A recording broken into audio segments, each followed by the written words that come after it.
work with worst case scenario so that clients can weather through whatever storms. And this is what we call diversification, which is also in line with what we call modern portfolio theory, okay, where you look at investing your clients' money across, okay, across various industries, okay.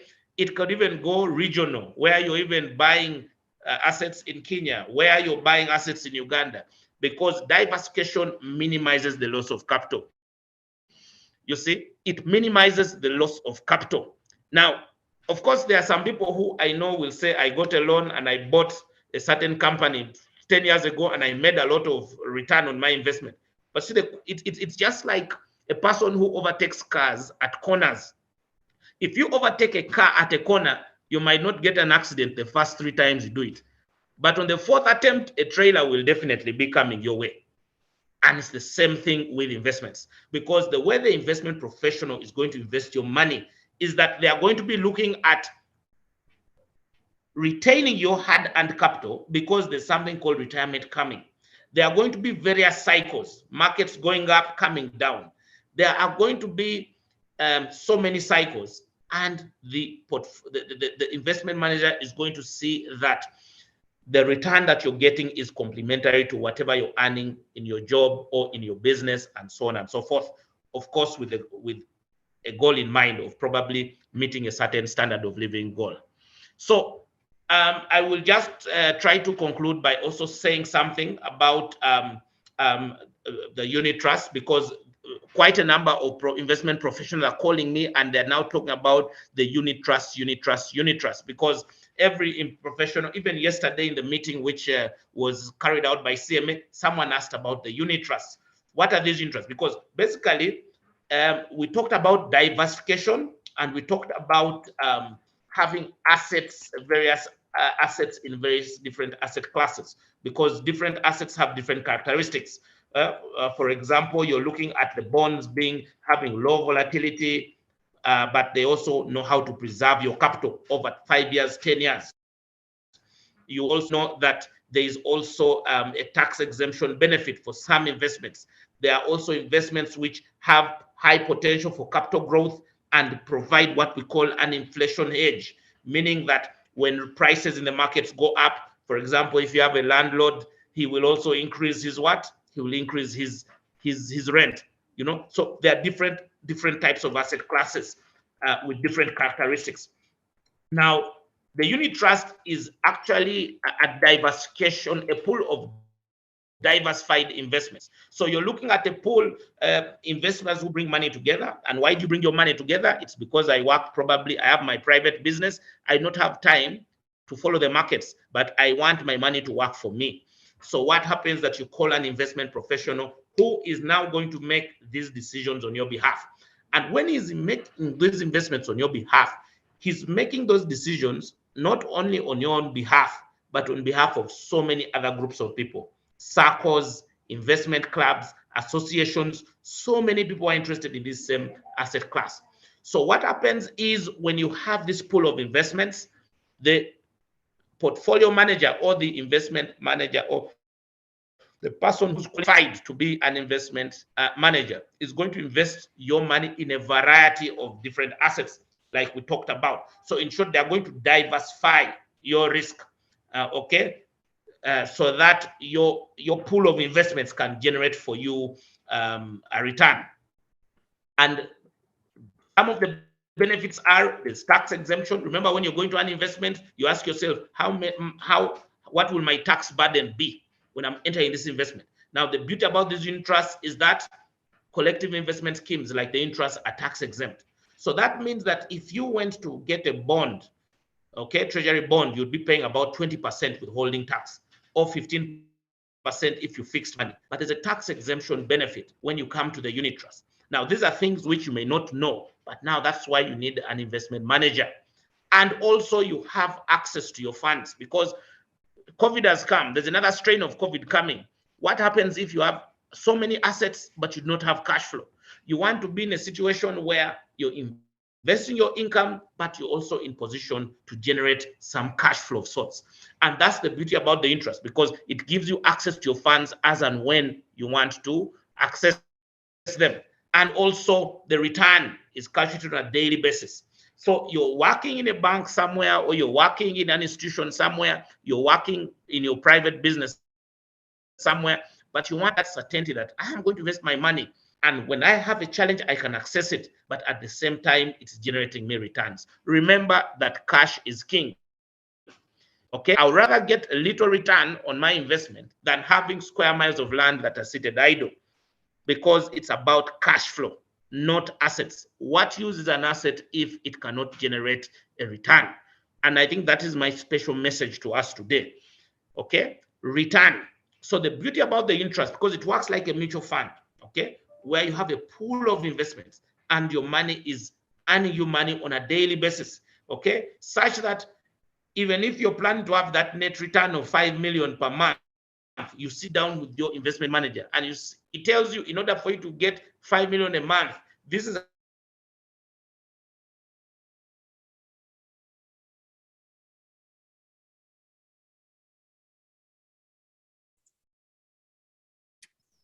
folks, we seem to have lost Zach. Zach, could you unmute?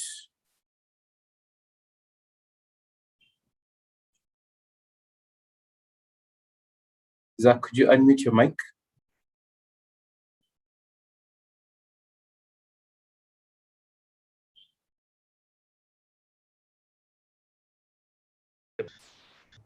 Sam, I don't know whether you can hear me.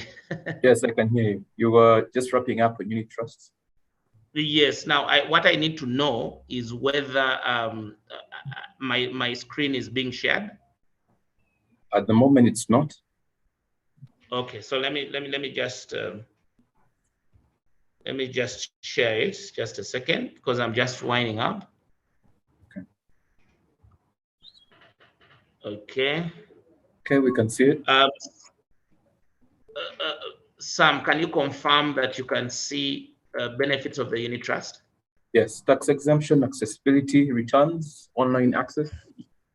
Correct. Now these are the options I say, because yes, so your funds are tax exempt. You can access your money anytime. The returns are daily calculated, so you can imagine your money earns you interest every day, and then you have online access because you can monitor your investment. Now, there's a power of compounding. Okay, the power of compounding. Okay, meaning that because you're compounding, your interest earns interest on a daily basis. If you have your 10 million and you earn your 3,000 today, that's 10 million 3,000. That 10 million 3,000 will be used to earn you interest for the next day and the next day and the next day. You can see this is what you call a passive investment. But if you see the power of compounding, with compounding, it means your curve, you see, you have a curve that is shaped. It's not a straight line, okay? And it is curving. You can see, for example, a 10 million shilling investment, 2014, more than doubled, okay? By the time we reached 2021. That is the power of compounding. So even if you're investing for the next 15 or 20 years and you're investing in safe investments, this compounding element will see to it that by the time you're retiring, you will have probably doubled or tripled your investment. And then you're in position to have a paper asset, which even passively is in position to maintain your standard of living. Now, there are various unit trust managers that you can get out there, and all of them are professional. They will give you guidance, because this unit trust business over the last 5 years has grown to almost 1 trillion shillings, because there are quite a number of investment professionals who are saying, I am tired of losing my money. Investing in private businesses is good, but also the failure rate is so high because you, the owner of the business, are not there. And yet you have a skill that you have to be paid for working the bank. So what we are simply trying to say is this. We're simply trying to say, why don't you sit down and have a candid conversation with a licensed investment manager, where you sit down and they give you guidance. They give you guidance on what goal you need to set, okay, for you to earn a certain return on your investment. So in conclusion, I will say that assets are very important, but cash flow is king. Whenever you're going to an asset, look at what return that asset is going to generate you in terms of cash flow. So whether I'm going to buy that land, whether I'm going to buy what, it doesn't matter how much I'm going to invest. And if you notice, I've not really looked at how much you're going to invest. because I'm doing that intentionally, because someone is going to say, is the return good in real estate or not? I don't want to go in that conversation, but what I'm simply going to say is, whatever amount of money you invest, how much are you going to generate on a net basis? So if I'm going to invest hundreds of millions and I'm going to get rent of 3 million shillings a month, the question is that 3 million shillings a month enough to maintain your standard of living? If the answer is no, okay, set a goal for the next 5 years or the next 10 years, so that at the point of retirement, whatever assets you've built are in position to maintain your standard of living. So assets are important, but cash flow is king. Diversification spreads risks and limits your downside. Now, the only way you're going to diversify is if you pass through an investment manager who you'll have a candid conversation with. And that's the reason why unit trusts make a lot of sense here, because they are spreading your risk across a variety of asset classes. If you want exposure to equities, get an equity fund. If you want steady income with capital protection, meaning if I'm to invest my 5 million, I don't want to hear stories that has reduced, go for a unit trust which speaks into that. Because worst case scenario, even during COVID, we did not fail to make a payment to any individual that needed cash. And that is actually the beauty about the capital markets. But a number of private businesses closed. Use a professional investment manager to guide you on how to invest. The same way you do not operate yourself and you have to go to a doctor is the same way you need to go to a professional investment manager whose job from 9 to 5 is to read the markets, and they will be in position to give you proper guidance. And with a job, because of course we are talking to people who have jobs, retirement is certain. It may come in 10 years, it may come in 5 years, it may come in 20 years. But you need to think of accumulating assets with good cash flow. The issue is cash flow. And once you do that, I'm very sure you'll be good to go. So I want to thank you so much for the presentation. And at this juncture, I would like to hand the floor back to you, Sam, and leave room for questions. Thank you. Thank you very much, Zach. That is pretty comprehensive. Thank you, members, for staying online. We have the responses back to the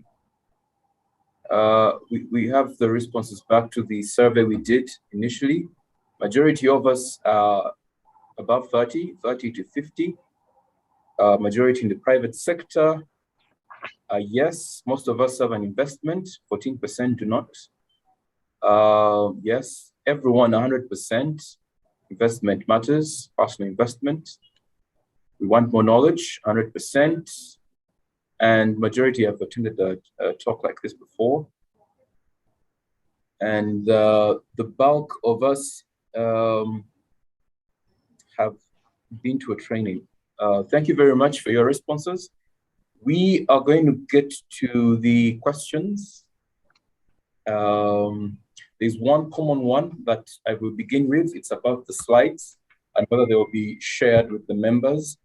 I can confirm that the Uganda Institute of Banking and Financial Services will upload the slides on their website, so it will be possible for everyone to have a look at that.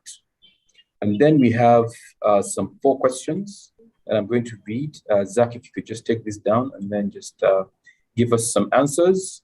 I'll start with the one that you've partly spoken about by Alex. He wants to know the 5 unit trust service providers. He's been helping with that. And then we have Joshua Godfrey. He has 2 questions.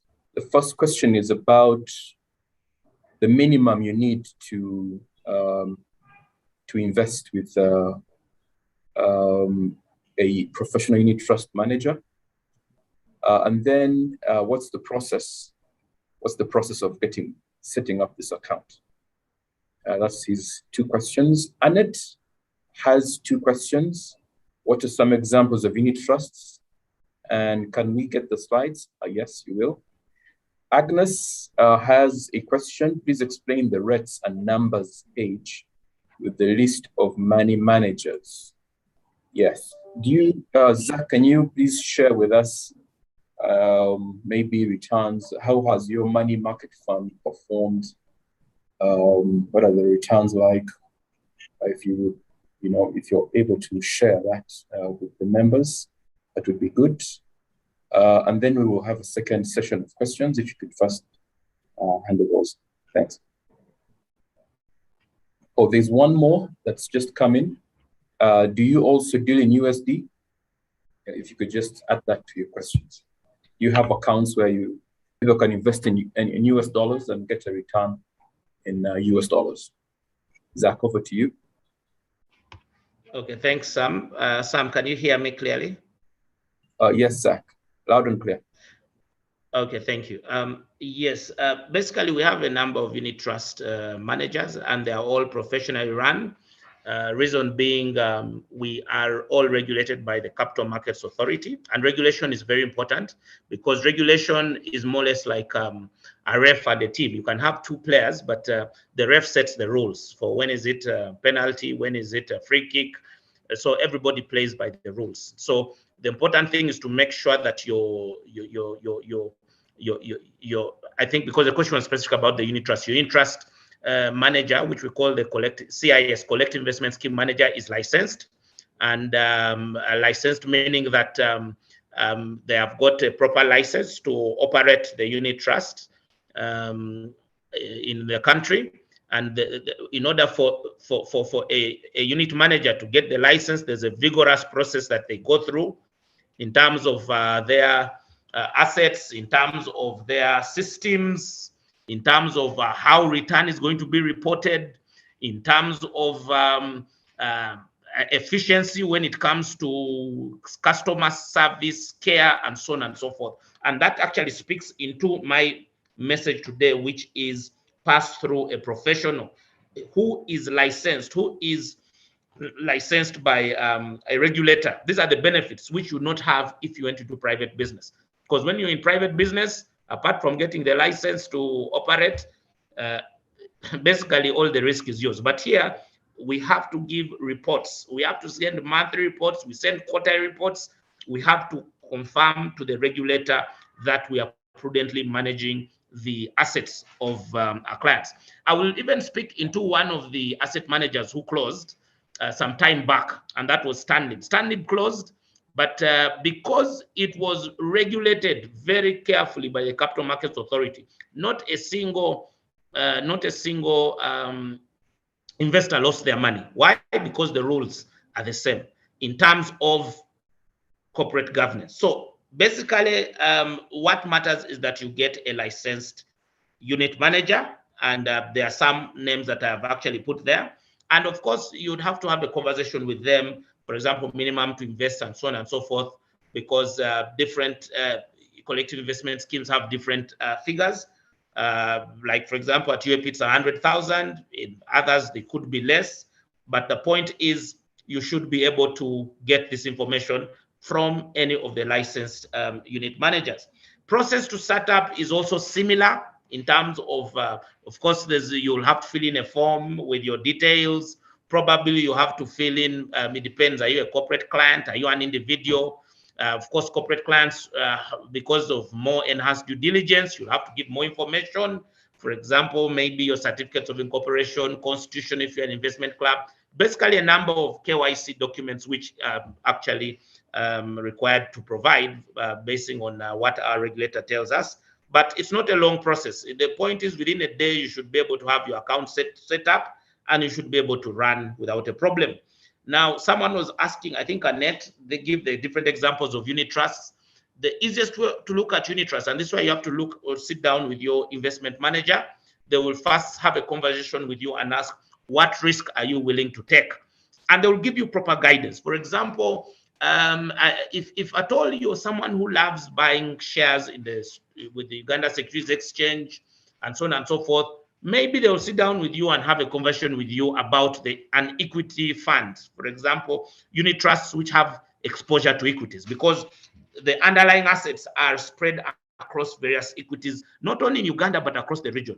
Because if you buy, say, 100% MTN, what happens if the share price goes down? You would have a significant impact. Let's assume, and you say, I'm speaking like this because it's only God who knows the future, much as we have models for predicting where we expect the markets to be. It's just like a doctor who can give you the best medicine, but doesn't mean it's going to cure you from death. So, for example, you may say, I have 10 million. Should I buy shares worth 10 million of MTN?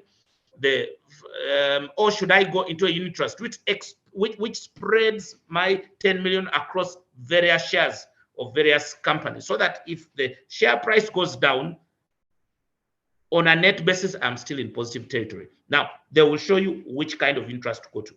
But majority of people I've talked to do not want to hear anything. They want to hear capital protection. They say, worst case scenario, if I give you my 10 million, I do not want to see that 10 million reduce even by 100 shillings. Worst case, my interest should reduce, but at least it should remain in positive territory.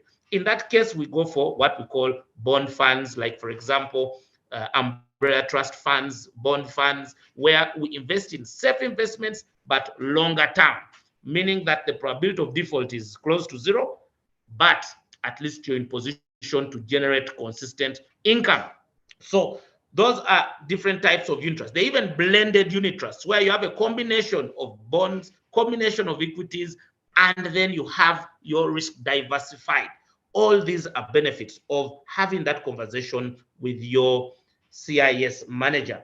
Currently, we do not have dollar unit trust products in the market, but I'm sure as the markets become deeper and more advanced, we shall go into these asset classes, the USD unit trust, because of course there's also an issue of volatility you have to deal with. The currency, you have to look at the USD UGX currency pairs. You have to look at where can we invest this money. Where, if you give us dollars, where will we invest? Because most, if you give dollars to the banks, they will of course invest it through lending to maybe importers who want to go and buy things in dollars from China or wherever. But are there other products which we could also invest these dollars in, so that you can have a variety of underlying assets which will support this unit trust product? But over time, I believe the dollar unit trust product will come. But for now, if you look at the returns of the USD, if you go to any bank and you want to fix money in US dollars, you'll probably fix at 1%, 1.5% per annum.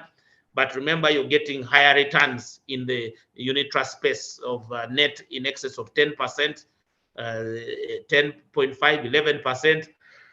So one of the questions that you need to have with your investment manager is, where do I make more money? Do I make more money if I keep money in US dollars for 1 year, or do I convert my US dollars to Uganda shillings, invest for 1 year at that rate, and then reconvert back? These are conversations which you should have with your manager, so that they can give you guidance. Because at the end of the day, of course, there are markets where it is hard to reconvert back to foreign currency, like, for example, Ethiopia, where if you convert from dollars to local currency, you cannot reconvert back.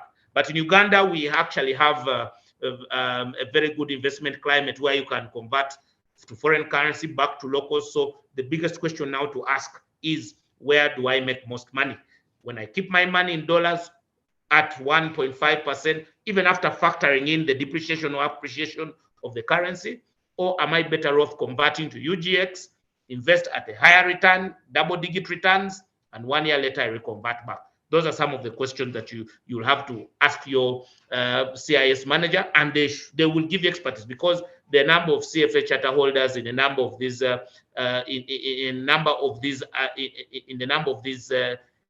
unit trusts firms, so they have the proper expertise to give you guidance on how you should invest. But remember, the bottom line of investments. Remember, my message today is not, should we invest in land? Should we invest in houses? My message today is, basing on your standard of living at retirement, how much should you set a goal to put aside so that you can maintain your standard of living in retirement while maintaining the real value of your assets? Thank you very much. Back to you, Sam. Thank you, Zach. We're going to have our second.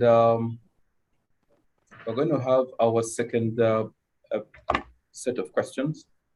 I'm going to mix it in with a few that I had for you initially.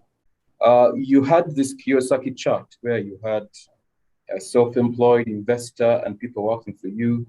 The B. In your presentation, you had that part about venture capital. If I want people to work for me, in the newspapers, you will see some farmers doing very well. You will see all these stories of entrepreneurs doing well. BNZK is doing his thing, and maybe I want to have a stake in BNZK's business. It's not on the Securities Exchange, but I think it's to give me a good return.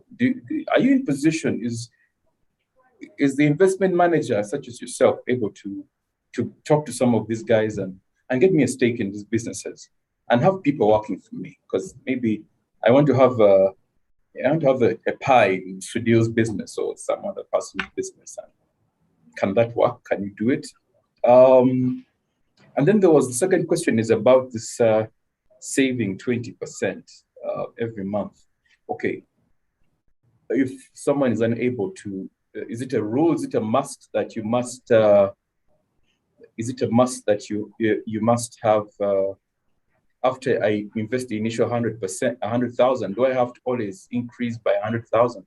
Can I do 100,000 today, like a 50 tomorrow, 1 million when I get it, 2 million another time, 50? Can it be? Is that possible to invest in that kind of way if I have a unit trust fund? And then we have a couple of questions here on the chat. Nicholas Navende says, thanks, Zach. He has a unit trust and it's a good investment channel. My fear was the going concern aspect of this unit trust. Please guide me. And then there's a question by Jaswa.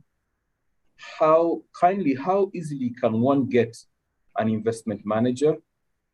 And then Anne asks some questions here. How do I confirm that a fund manager is regulated? And then she asks about Water Bridge Investments. Is it regulated? I would say no, it's not, but Zach will give a bit more flesh on that. There is a, and then there is a question here about the slides. Yes, the slides will be available on the website of Uganda Institute of Banking and Financial Services. And Zach, can you please share your contacts of investment managers? Raymond asks for contacts. Perhaps you could share yours. And then there's a question by Emma. Emma says, would you kindly compare a rental unit with the other investments you talked about? And then a treasury bills good. And lastly, we have one question from Winfred. After all, how is the daily interest in the trust funds calculated? Yeah, can you just, how do you calculate? How is this compounding you talk about? How does it work? If you had the chart where someone put in 10 million and then at the end of a certain point in time, they had, was it 30 million or so? How does it work? So those are the questions we have for this second session. Over to you, Zach. Okay, thank you very much. I'm just going to, I just wanted to know whether you can see, let me start with the easy question, which was contact. I don't know, Sam, can you see my screen, my contracts? Thank you. At the bottom there, yes. Yes, so that was the easy part. Okay. You can get my email address. As I said, I work with UAP or Mutual Financial Services, and we actually also were licensed by Capital Markets Authority to have corporate products out there, retail products in the market, such as the unit trust, to mention but a few. But we're also regulated by UBRA, which is Uganda Retirement Benefits Regulatory Authority, because we also invest money for pension schemes. So that, I think that one, in case you need my contacts, you know how to get me. Then I will also just speak into a number of these questions that were asked. Someone was saying, is the 20% saving a rule of thumb? Sorry, is the 20% investments of your income possible? If I can maybe invest less, maybe I can invest 5% or 8%. Now, the reason why, think about it just like school, okay? By the time a child goes to P1 or P2 or P3, the focus is the exams that they are going to sit at P7. Of course, there's always a debate on the quality of school and so on and so forth. But you see, in the world that we live in, when you're going for a job, Of course, there are different ways that employers will give you jobs, especially abroad. But we, as far as Uganda is concerned, we shall use the papers you have to determine whether you are qualified enough or you have a minimum understanding of issues that could help you maybe fit in the workspace. So it's the same thing also with your investment amounts. Whether you're investing 100,000 or 1 million or 3 million, it depends on what the goal is. And that's why the investment manager is going to be very important. So if you sit down the investment manager, the first thing he's going to ask is, what is your goal? At the end of the 5 years or 10 years, how much money do you want your investment to be earning for you? If you say, I want my investment to be earning for me at least 1 million shillings a month in the next 10 years, then the investment manager is going to work backwards and is going to tell you, in order for you to be earning 1 million a month in the market. The bit about the capital market is that it's very easy to predict how much you should invest now to get a certain amount of money in the future. It's very easy.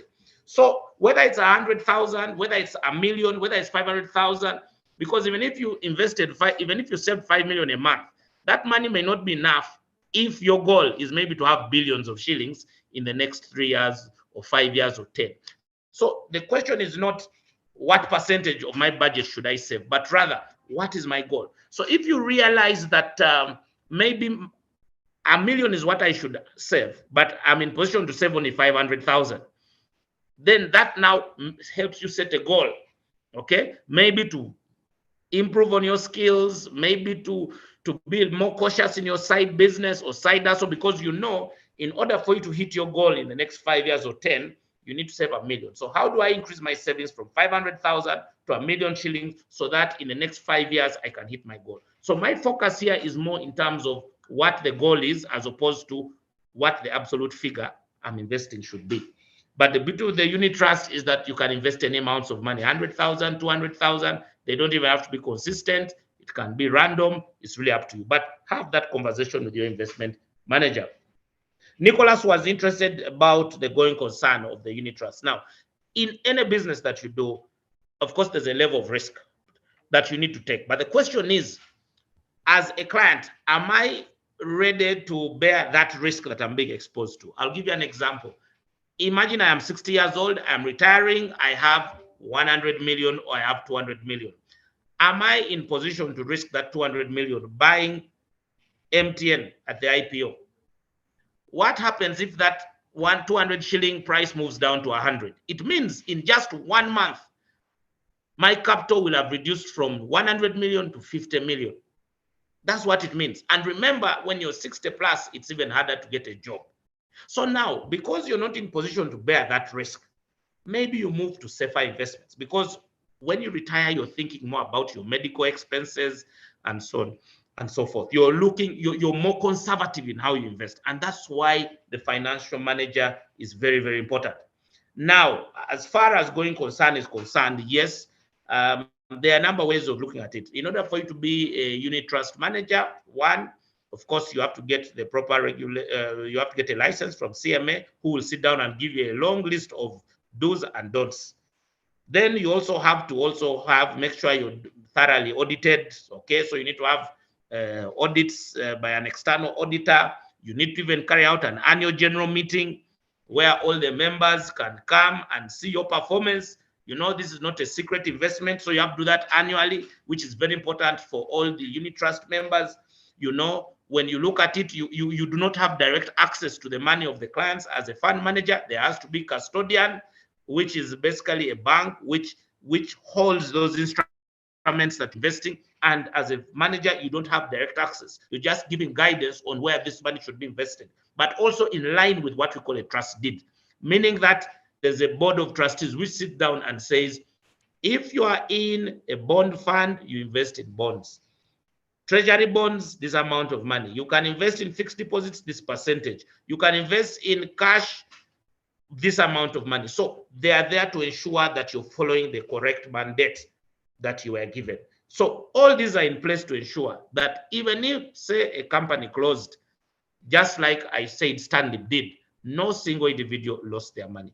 So that is very, very, very important. So there's a very strong going concern. because even the risk that your money is exposed to depends on the underlying assets. Now, when you look at these underlying assets in the interest, they're always top quality. You're looking at investments mainly with commercial banks and the Central Bank of Uganda. Yes, so there's also a question that how do I confirm a fund is regulated? There's someone that was asking. That's very simple. You can go to the CMA website. There are contacts you can call and say, these people are telling me this story. Are they regulated? Is my money safe? Because remember, the CMA is the one which gives these licenses, and they're also the ones who do follow-ups as well. So that is very, very, very important. What is your risk appetite if you're investing with a private company? So the CMA is there to give guidance in terms of how much of your money you should give to a private entity. So I even get questions when people ask about cryptocurrencies. And of course, people say, Zach, I'm seeing this cryptocurrency has gone up by 4,000%. But you see, at the same time, because it's not properly regulated, the question becomes, how much risk are you willing to take? So if you have your 100% capital, if you're willing to invest 1%, go for it. Because if at all someone passes on and they had those specialized keys that give them access to your account, your investment just disappears. So the issue is about risk management. Risk management. Worst case scenario, how safe is my money? If UAP did something wrong with a client's money, of course you'll go to the regulator and say, I gave UAP this money, these were my statements, my money went missing. Help me follow up. But now if you're in cryptocurrency, where do you report? These are some of the questions. So whichever amount of money you're investing, ask yourself, how exposed am I to the worst case scenario? If this money disappears, will I maintain my standard of living? So you can always confirm from CMA about the issue of regulation. And then someone was talking about rental unit versus treasury bills and so on and so forth. Now, in my presentation, I showed you a pyramid of different investment assets classes where we looked at the safest investments at the bottom of the pyramid and the riskiest investments at the top. So at the bottom of the pyramid, if you see, if I can just go to this pyramid, at the bottom of the pyramid, you have safe investments like treasuries, treasury securities. Basically, a treasury bond or treasury bill is simply a client lending money to the government. So if the government is borrowing money for less than 1 year, it's called a treasury bill. So there's a 3-month treasury bill, a 6-month treasury bill, a 1-year treasury bill. So if the government is borrowing money from you for 3 months, it comes to you and says, lend us this money, and we promise to give you this interest. Of course, the longer period of time the government has your money, the higher the interest rate. Is the money that you lend the government safe? The answer is yes, for 2 reasons. Number one, the government prints money through the central bank. So it's very easy for the government to print money in order to pay. So it can't default. Of course, factoring in things like inflation. Secondly, taxation. The government controls taxation. They can increase taxes on alcohol, reduce taxes on this equipment, and so on and so forth. They can use taxes to generate income. So that's the reason why treasury securities are the safest. And that's why even when we talk about investments, we say they have zero credit risk. So are they good? Let me maybe rephrase the question and ask, are they safe? The answer is yes, they are safe. And that's why they're at the bottom of the pyramid compared to stocks of companies, which are at the top, slightly at the top of the pyramid. Because company stocks, you make money depending on whether a company makes money or not. A company is a private entity. It can make money, it can make a loss. So it really depends. But treasury securities, treasury bonds, treasury bills are safe, and compared to so investments in stocks, real estate, and so on and so forth. Instead of asking, are they good? Are they safe? Yes. So are they good? Sit down with the investment manager and he will tell you, what are your expectations? What is your long-term goal? My long-term goal is to earn 3 million a month from my investment. He will sit down and say, okay, in this fund, these are the treasury bills we have, the treasury bonds we have, the fixed deposits we have, and we generate a return of this amount. So if you are to hit this target, this is how much you should be saving on a monthly basis so that you hit your target. How is daily interest in the fund calculated? There's also a question about daily interest. Of course, we are heavily regulated by CMA, which follows our calculations. But we actually declared interest on a daily basis.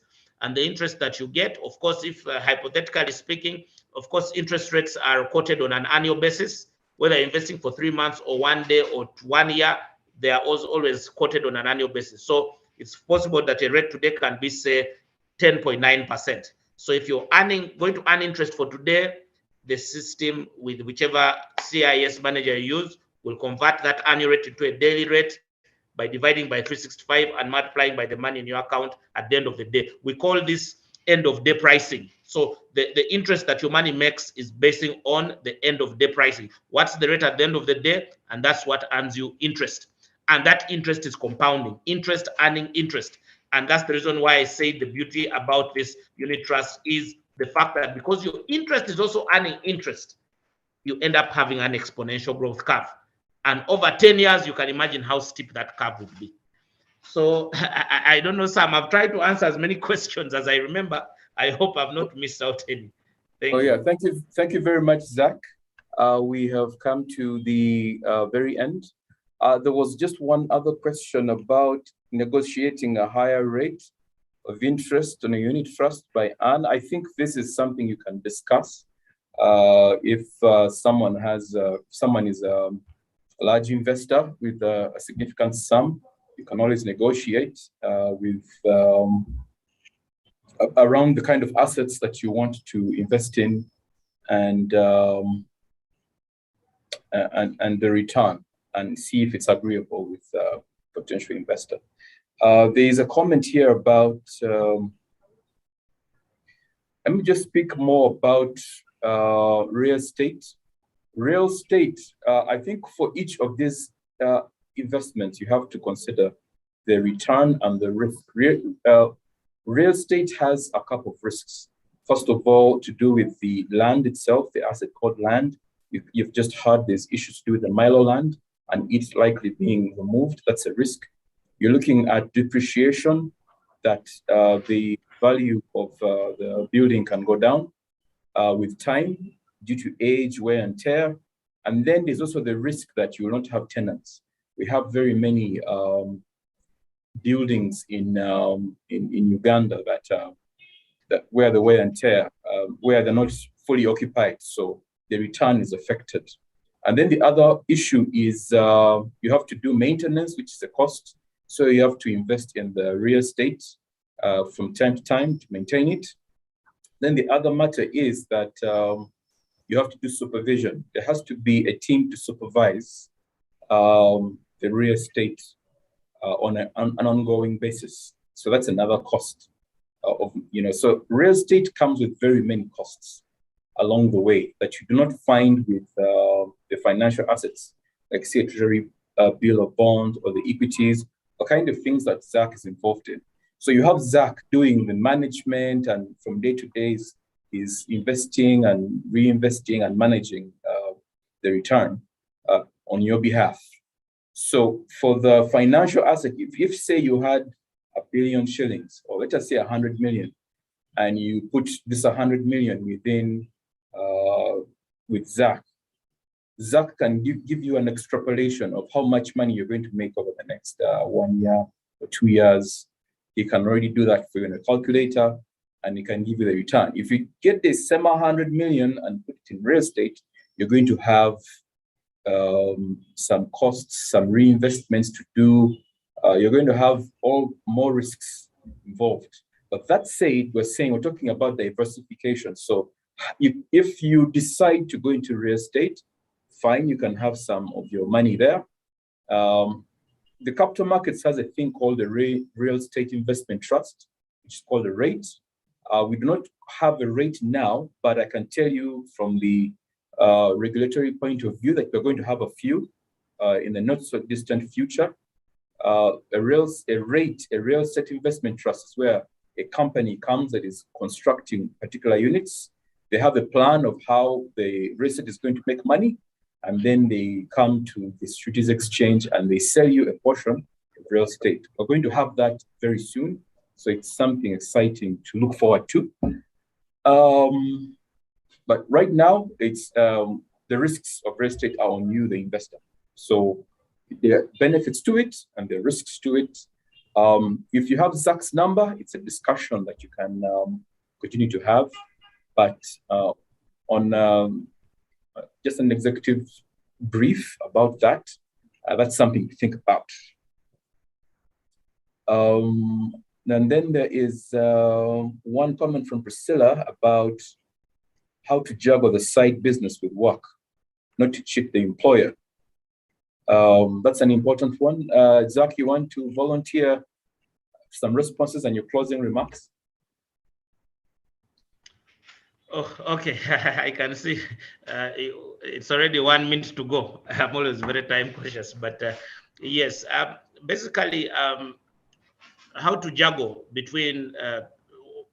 One of the things that I would say is please take time to understand a business before you get involved in it, because businesses take a lot of time and money.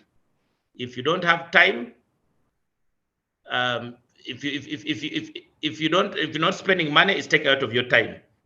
Sometimes you may not be spending a lot of time, but you have to look for someone who has that time that you will pay for. So whatever business you're going into, please take some time off. And one of the challenges that many investment professionals have is that every time, I do not know whether it is God, I don't know whether it is the devil, I don't know. Every time you land on money, I don't know how the world identifies you have money, and 10 different business opportunities appear. Please avoid the urge to rush to do a business just because you have money. The power of saying no is one of the most powerful tools you'll have not to lose money. Take your time to learn the craft of doing one business. Do it well, let it generate certain revenue streams before you look at others. Otherwise, because these businesses, because you're in your place of work, you do not know what's happening in that shop. So why don't you have that one business you're trying out with as opposed to 5 of them? So over time, you will learn the skills of how to grow in that business. But my focus really more is not in terms of how to juggle, but how can you generate the right knowledge and skills that will sustain you in those businesses. Where you do not have time, invest as little capital as possible, because your life is in the hands of the person you're giving that money to. So you should always look and say, if I have my 20 million, am I willing to sacrifice 50% of that money to a business which I do not have the time to sit and observe? If you're relying on other people, please keep the risk as low as possible. Keep it as low as maybe even 10% or 15%, so that if your brother eats that money, it does not bring you back to zero. In conclusion, and these are my concluding remarks, Sam, a certain wise man told me once that losing money is losing time. You see, if you've spent 15 years to generate that 100 million that you've saved, if you go into a venture and that 100 million is lost, you have lost 15 years of your life. It's not just losing money. It's not just money. You have lost time. And it will take another 15 years for you to generate that money. So you have to be very cautious. If at all you're in a position where you are not able to look at that business hands-on and grow it, then put an amount of money you're willing to lose. If you have that 100 million, don't exceed 10 million.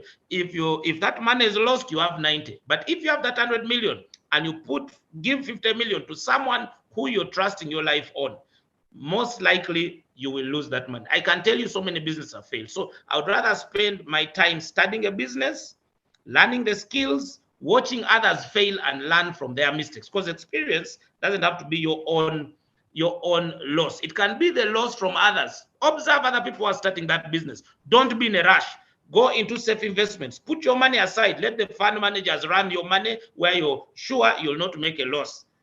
Then when the time comes and you're wiser, you've learned from, even there are people who sell you businesses that where they have assets and they just want to exit. So you end up getting assets that are really undervalued. So my focus more is on the mindset of entering business, as opposed to, should I juggle this with my work or so on and so forth. Everything is a risk, but the question is, how much risk are you willing to bear? Thank you very much, Mr. Sam, on behalf of CMF, for allowing me to speak. I look forward to further interactions. From my experience, time is never enough, but all good things come to an end. So thank you very much, and back to you. Thank you very much, Zach. If you could just be with us to the very end. Thank you, members. We've hit the mark where we're supposed to end. Allow me to close off by thanking the sponsors: Housing Finance, Equity Bank, DFCU Finance Trust, Citibank Uganda, KCB Financial Intelligence Authority, Absa Bank, Mercantile Credit Bank, Exim Bank, Uganda, Finca, NCBA, Yugo Ford, BRAC Bank, Bank of Africa, DTB, ABC Capital, Bank of Baroda, Tropical Bank, and Cairo Bank. We also thank our other stakeholders: Capital Markets Authority, CFA East Africa, Uganda Retirement Benefits Regulatory Authority, Uganda Microfinance Regulatory Authority, Uganda Insurers Association, that we are collaborating with to deliver these financial literacy webinars, financial literacy awareness webinars. Today we have another awesome webinar coming up this evening at 6 p.m.